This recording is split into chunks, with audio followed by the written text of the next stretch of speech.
Hi everybody, Steve Zara here from Zara Dental Lab, and this video is going to be a little bit different. It's a new series I'm starting. It's going to be 5 great tips that I learned on social media this month alone. So for the month of October 2018, here we go. And if you're new to the channel, we have orthodontic videos coming out every Tuesday, 12 noon Eastern Standard Time. Make sure you hit the subscribe button, hit the notification bell, and you'll be notified when all my new videos come up. Let's get busy in this one. This first tip comes from my friend Alex on Instagram. He's a Canadian denture technician who's doing some fantastic work. Check him out. But it has to do with every time we go to trim these teeth for putting in retainers or dentures, he's grinding away and this constantly happens. Where'd it go? First thing Alex taught me to do was put my handpiece in reverse. I always have my handpiece in forward, and that's what causes the teeth to fly out of your hand. If you put it in reverse, it actually pushes the tooth into your hand so you don't lose them. The guy's a genius. I've never tried it before. I was trying it all week. I loved it. And Alex isn't done yet. He actually shows me 2 little tips. Roll some wax up and use it as a little holder. Stick your tooth in, grind away. Tooth stays right where it's at. I love it.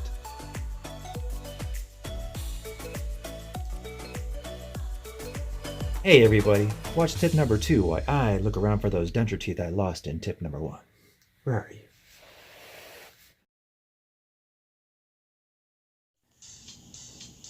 The month of October also brought some 3D printing information. By going on my Facebook orthodontic group, one of the technicians brought this to our center of attention.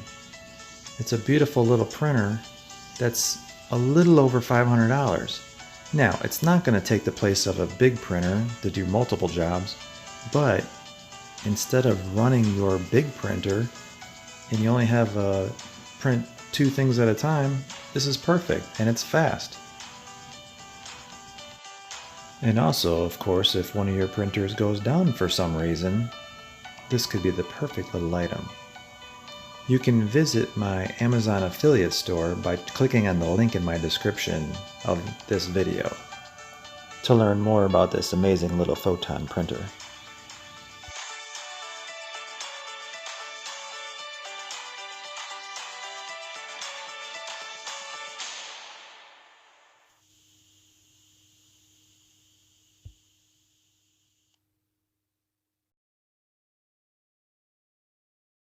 Comes from our new friends called Voices from the Bench. It's a vocal podcast brought to you by Elvis and Barb, 2 dental technicians that are doing a fantastic job doing a oral podcast. You can find them on YouTube, but listen to this tip, and it's all about dental marketing. Everyone can use a little bit of marketing tip. Listen in, I think you're going to enjoy this one. And make sure you follow them and listen to them.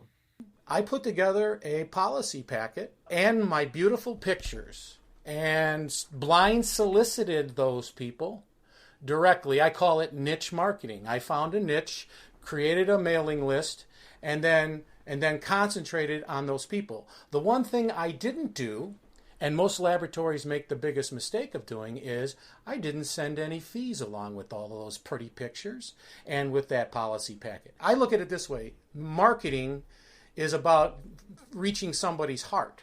So what do jewelry stores do?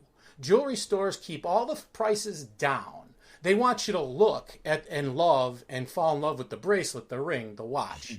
And then they want you to ask to see it so that you can pick it up and then catch a quick peek at the price tag to see if whether or not you love it that much. Yeah, I see where you're going. Yeah, so if I send pictures and I send a policy pack, and that would be policies like how long it's going to take me to get something done, how I'm closed on holidays, how I take care of billing and shipping, and those beautiful pictures with explanations, and send those out. What I get is, if I get a call back, I've gotten through the first stage, which is they didn't just go right to my prices and throw it in the garbage can. They looked at the pictures, they liked it, and now they're going, hey, where are the fees? And then they'll call me and say, hey, I got them. Oh, you got the pictures. I said, hey, do you like them? Oh, they're beautiful. But there was no fees. Did you forget to send them? I said, no, I can send those right now. Give me your email address, and I will email you the fees. This way, I've got their interest, and they've looked at what I got to offer, and I make it past that first stage. So that's how I did it, and I built my business that way. Now, fast forward, I haven't done that probably in 10 years because my national notoriety and referral base has grown to the point where I don't have to do that. But I mean, that's how I got it going. That's amazing. That's like the most specific marketing targeting I've ever heard of. Yeah. Hell yeah. Who's got time to send out 20,000 pieces of mail and hope to get 1% back? Glidewell. Well, yeah. I mean, there are lab models that can do that. I don't have the budget. Does anybody else have the budget for that? No. I don't want that many accounts. Right. Exactly. But it's the right kind of accounts.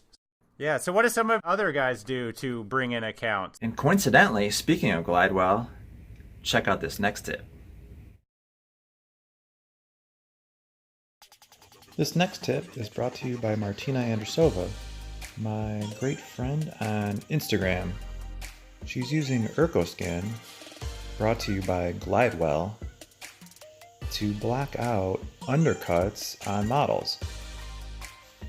Martina and her staff do some excellent videos on Instagram Live. Make sure you're following her. In this demo, all the undercuts are blocked out by the ErcoScan and quickly dried by using a fan. The next step is to shoot your disc onto your model. And there you have it. Great tip.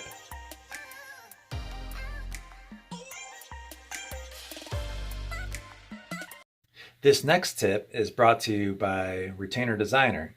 He's got an awesome YouTube channel. Please go check it out. Make sure you follow and subscribe him.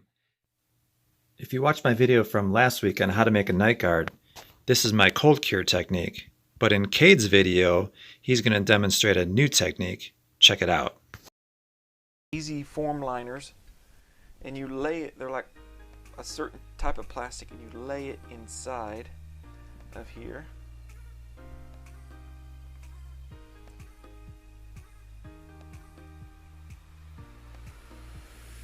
Alright, and then I'm going to just fill up the posteriors. I don't need the interior, I'm going to do that by hand. But I'm going to fill up the posterior sections and let it set up, and while it's setting up, I'm going to add acrylic to around the bar here, and then I'm going to attempt to flip it over onto here and mold it into place. So again, we'll see if that happens. So I'm going to start with some monomer, get some polymer in here, and again I'm just doing the back here, and may not do all of it. Hey everybody, I hope these tips really helped. And if you find a great tip in the month of November, how about DMing me on Facebook, Instagram, or YouTube? You can also just leave a link in the comments section on YouTube. And as always, stay busy, my friends. Here, Toothy Toothy. I give up.